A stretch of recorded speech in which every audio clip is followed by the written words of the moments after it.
सभी किसान साथियों को अपने कृषि खेती यूट्यूब चैनल पर बहुत बहुत स्वागत है। किसान साथियों, आज हम तुलसी की खेती के बारे में बात करेंगे कि तुलसी की खेती करने से हमें क्या फ़ायदा हो सकता है। तुलसी का पौधा खास औषधीय महत्व वाला होता है। इसका जड़, तना, पत्ती समेत सभी भाग उपयोगी होती है। यही कारण है कि इसकी मांग लगातार बढ़ती चली जा रही है। आज घरेलू नुस्खों में तुलसी के पत्तों का उपयोग बहुत किया जाने लगा है। आयुर्वेद, यूनानी और एलोपैथी में तमाम दवाओं में तुलसी का उपयोग अनिवार्य कर दिया गया है। आम की इस पत्तियों से चमकीला वाष्पशील तेल पाया जाता है, जो कीड़ों और बैक्टीरिया के खिलाफ काफ़ी मददगार होता है। आज बढ़ती मांग के कारण तुलसी केवल आंगन की नहीं रह गई, बल्कि इसकी मांग वैश्विक स्तर पर भी पहुंच चुकी है। तुलसी मुख्य रूप से 3 प्रकार की होती है। तुलसी कम सिंचाई वाली फसल है। इसमें रोग कीटों का प्रभाव भी कम होता है। अगर किसान सही तरीके से मार्केटिंग का प्लानिंग करे और इसकी खेती करे तो अधिक से अधिक मुनाफा कमा सकता है। तो आइए चलते हैं तुलसी की खेती कैसे करें। किसान मित्रों, तुलसी की खेती के लिए हमें सबसे पहले मिट्टी, तुलसी की खेती वैसे सभी प्रकार की भूमि में की जा सकती है, लेकिन अगर हम व्यावसायिक स्तर पर तुलसी की खेती कर रहे हैं तो भुरभुरी बलुई दोमट मिट्टी अच्छी रहती है। किसान मित्रों, जलवायु, तुलसी की खेती के लिए गर्म जलवायु उपयुक्त पाई गई हैं। अब बात करें तुलसी की प्रजातियों के बारे में। तुलसी की प्रजातियाँ बेसिल तुलसी और काली तुलसी, कपूरी तुलसी, वन तुलसी, राम तुलसी और होली बेसिल तुलसी।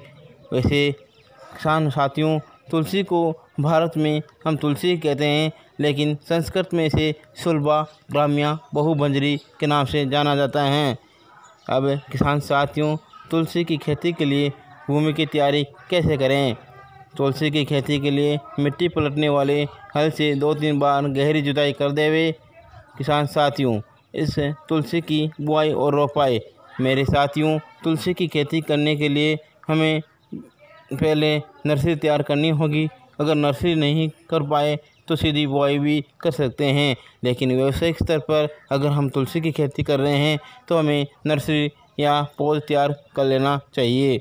इसके लिए हमें 10 सेंटीमीटर उठी हुई क्यारियाँ में 750 से 1 किलोग्राम बीज को प्रति हेक्टेयर के लिए पर्याप्त होता है। इस बीज को क्यारियों में समान रूप से छिड़क देना चाहिए और 15 से 20 दिन बाद जब ये अंकुरित हो जाए तब उसमें हल्का मात्रा में यूरिया का स्प्रे कर देना चाहिए।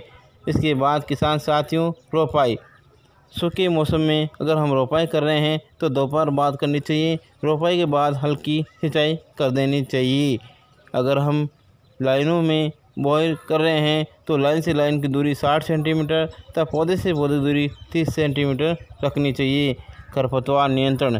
मेरे किसान साथियों, तुलसी की बुआई करने या रोपाई के 20-25 दिन बाद बैल निराई गुड़ाई कर देनी चाहिए, तथा अगर केमिकल मेथड से अगर आप तुलसी के निराई गुड़ाई या नहीं कर पाए तो टर्गा सुपर नामक दवाई से खरपतवार नियंत्रण कर सकते हैं। उर्वरक। मेरे किसान साथियों, अगर तुलसी से हमें अधिक से अधिक उत्पादन लेना है तो 15 से 20 टन सड़ी हुई गोबर की खाद प्रति हेक्टेयर बुआई से पहले देनी चाहिए। इसके अलावा 70 से 80 किलो नाइट्रोजन, 40 से 45 किलोग्राम पोटास और 40 से 45 किलोग्राम फास्फोरस की आवश्यकता होती है।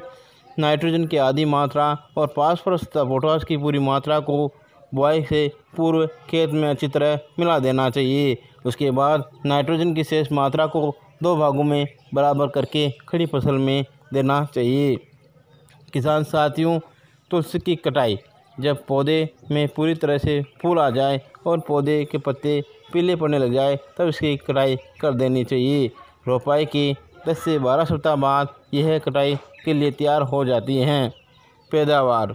इसकी फसल की औसत पैदावार 20 से 25 टन प्रति हेक्टेयर होती है। तेल की पैदावार 80 से 100 किलोग्राम प्रति हेक्टेयर हो सकती हैं। किसान साथियों, हम तुलसी की खेती इस प्रकार करके अधिक से अधिक लाभ कमा सकते हैं। तो किसान साथियों, अगर आपको ये जानकारी अच्छी लगी तो सब्सक्राइब करिए, लाइक करें और शेयर करें। जय हिंद, जय भारत।